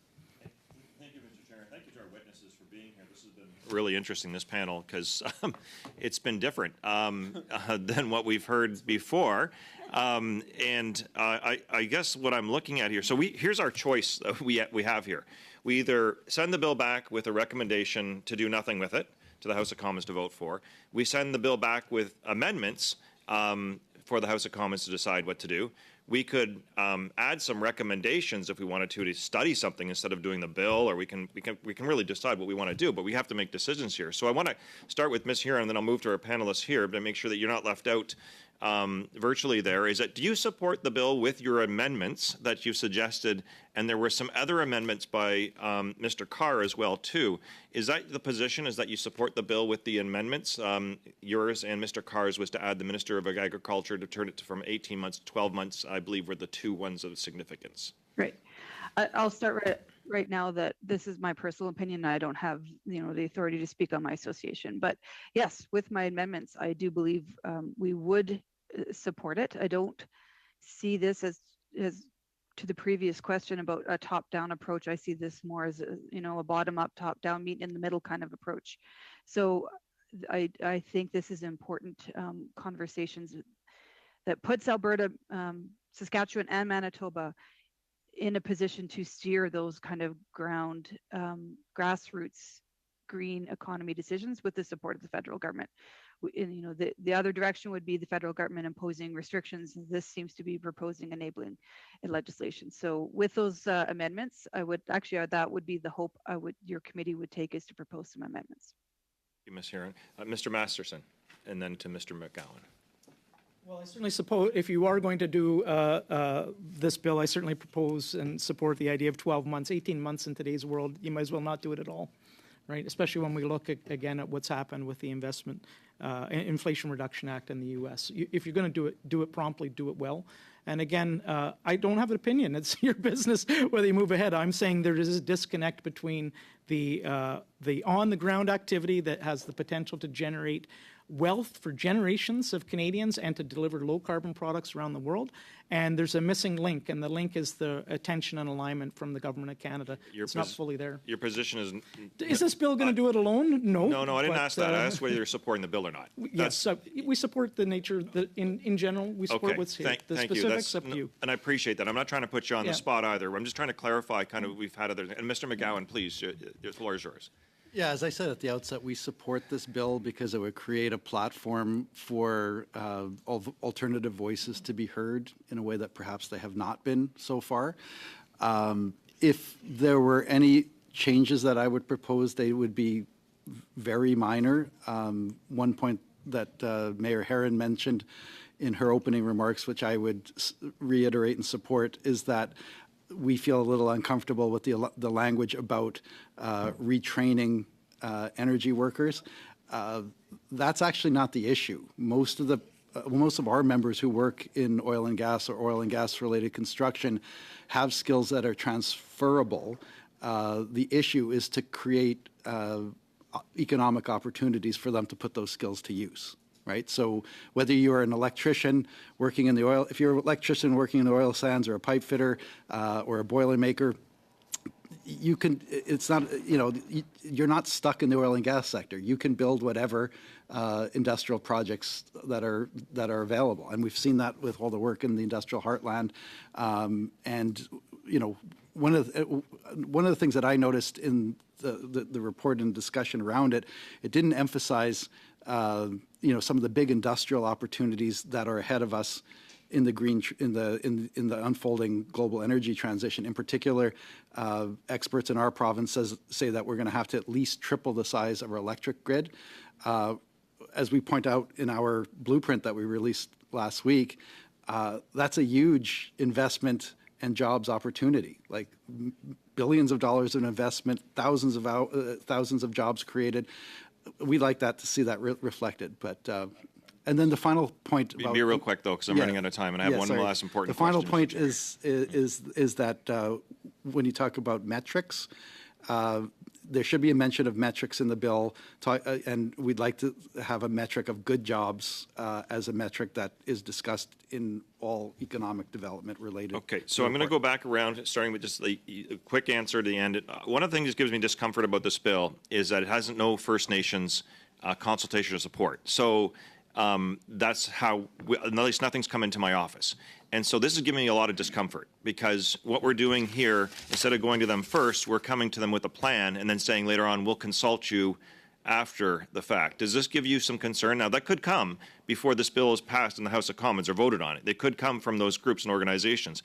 I'd like to know for the record, and I'll go around and finish with Ms. Huron last, Mr. McGowan, Mr. Masterson, and Ms. Huron, would you prefer to see some type of engagement prior to this vote with First Nations? And really quick, please.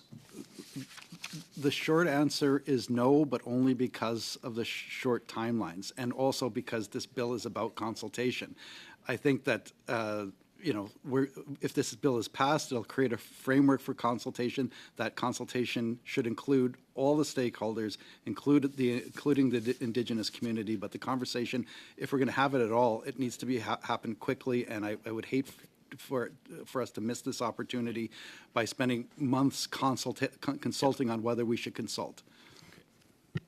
I defer to Justice Canada and whatever the Crown's duty to consult is a very important issue. If it's done wrong, you put us back to square one. That's a fair point. Tick the boxes first and move forward with purpose. No, and that's a good suggestion too.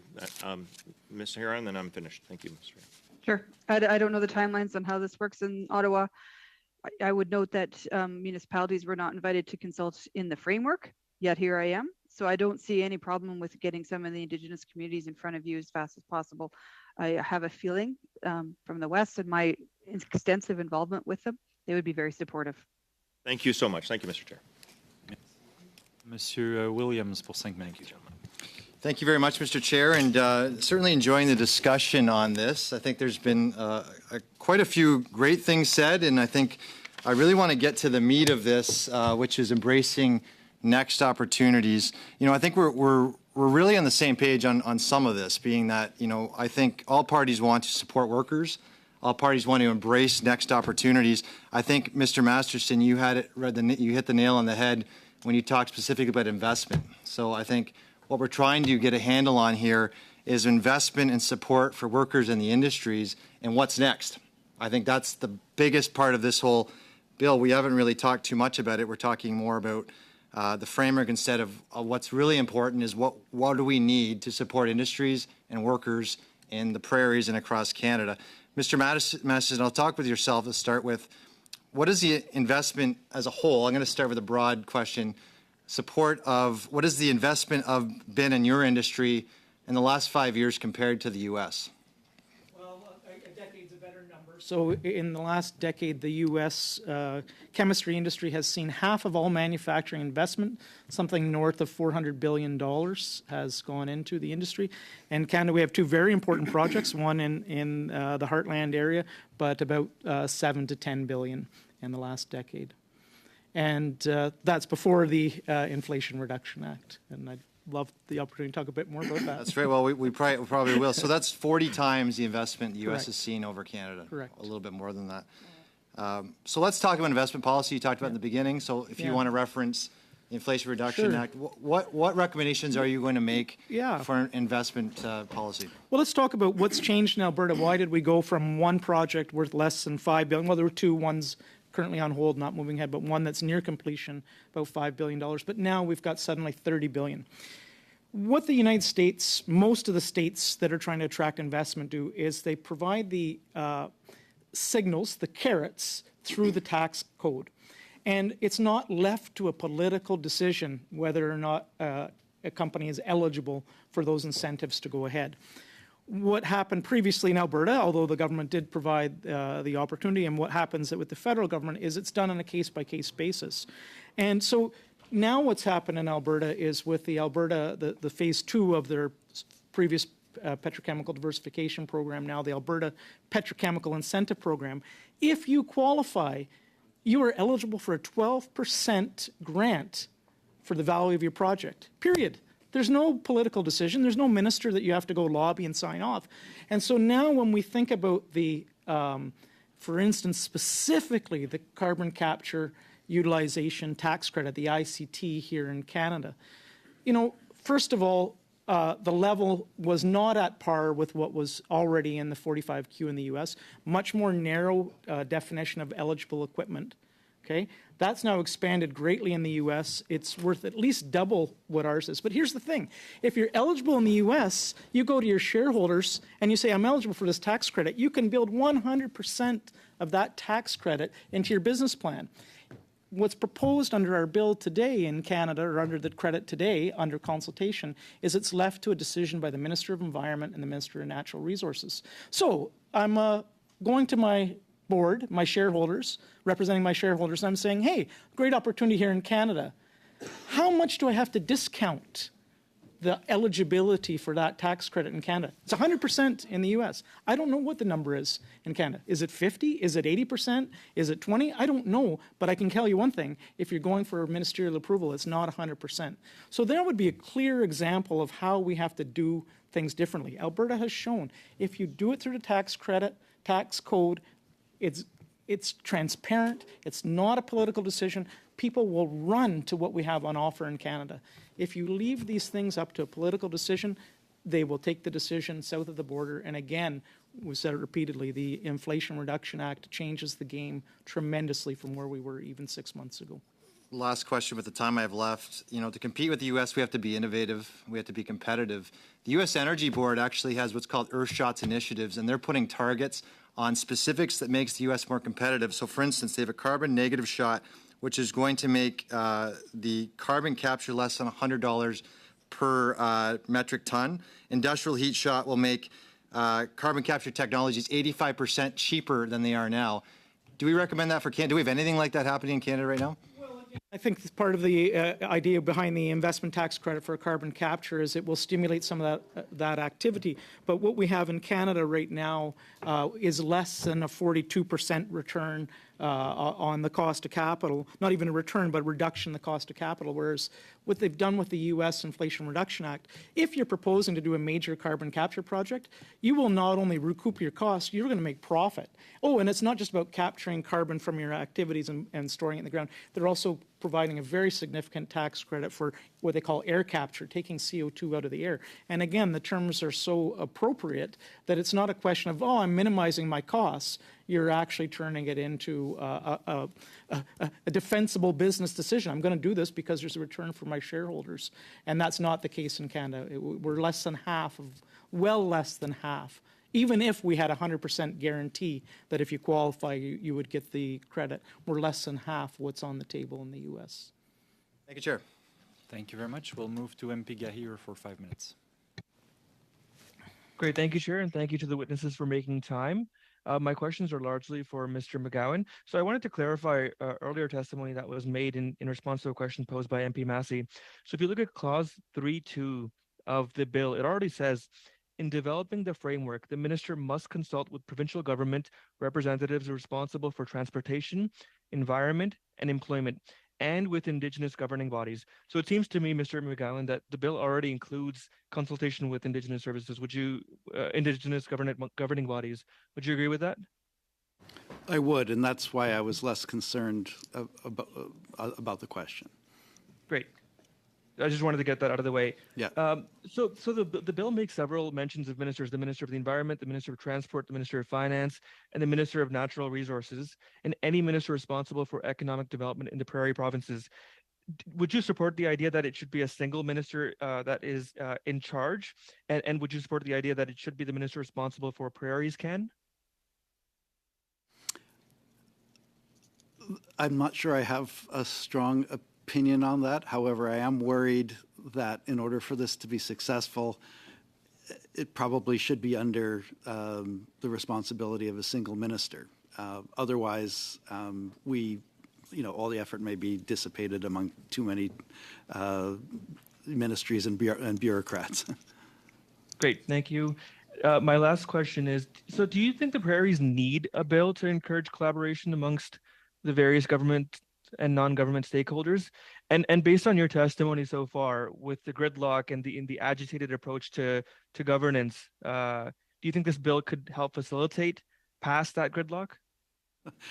I think it's apparent on its face that we need efforts to bring all the different stakeholders in the prairies together for constructive discussions, including provincial governments. We don't have an organized framework to bring those stakeholders together, especially across provinces, and I think you've seen the result. It's bickering, name-calling, finger-pointing. I'm not sure if the process contemplated by this bill will deal with that entirely, but it couldn't hurt. And so I think this is a very constructive suggestion from Mr. Carr, and I think if implemented, it would help us, at least start the kind of conversations between various stakeholders in the prairies that so far have been stopped by politics and angry finger pointing. Great. Sorry, one more question. So I think when provinces hear about federal bills, they often think about more red tape. To me, when I read the bill, it doesn't, I don't see any more red tape. What are your views on that? Well, in my mind, it boils down to the fact that this bill is creating a table for people to talk. And given the state of debate on issues related to the unfolding global energy transition and how we should respond to it, it's clear we need more opportunities to talk. I'm actually kind of baffled why anyone would be opposed to this bill for that reason. Great, thank you. Merci beaucoup. Je passerai la parole à Monsieur. Thank you, Mr. Lemire. You have the floor. Thank you, Mr. Chair. I would like to propose a motion today. Today is a day where we have a proposal of motion that was sent will be sent by email pursuant to there'd be a study on spatial industry and the economy to develop linked to this economy and the different legislative approach and initiatives of leaderships by foreign countries. And we looked at the issues sectorially on security to see the support of certain industries and the relevance of putting a space policy in place. And this is something that we looked at during the 43rd Parliament, that these issues be looked at. So I'd like to, I'm not asking that we adopt it today, but I would like it to be put on the agenda of a next meeting. Thank you, Mr. Lemire. You have time if you have questions. I would like to pass the floor to Mr. Massey. Thank you, Mr. Chair, and thank you, my colleague. I'm going to wrap up too, because I know the time is, and we have interpreters and everything that are going. I just want to be clear, though, like with regards to consultation with First Nations, is that it is in the bill. So Mr. Carr did put that in the bill. It's clear there. The issue is, I'm trying to figure out is, like, we've now told them how they're going to be consulted as opposed to asking them firsthand, even if they support or like the bill. So hopefully we'll hear that from different groups and organizations in the coming days, because they've been told that this is the process, and that's not. That gives me a little bit of concern about the sensitivity for it. And I understand, Mr. McGowan, your position as well too, in terms of this place does move at glacier speed. It is something. So maybe perhaps we'll hear more from people. And also too, I didn't want to insinuate that Mr. Carr didn't put in his bill consultation. So thank you, and thanks to the witnesses today. J'apprécie les clarifications. Merci, Monsieur. Thank you for those precisions, Mr. Massey. Thank you to our witnesses for having taken the time to come to meet with the committee. Good afternoon, and this meeting is adjourned.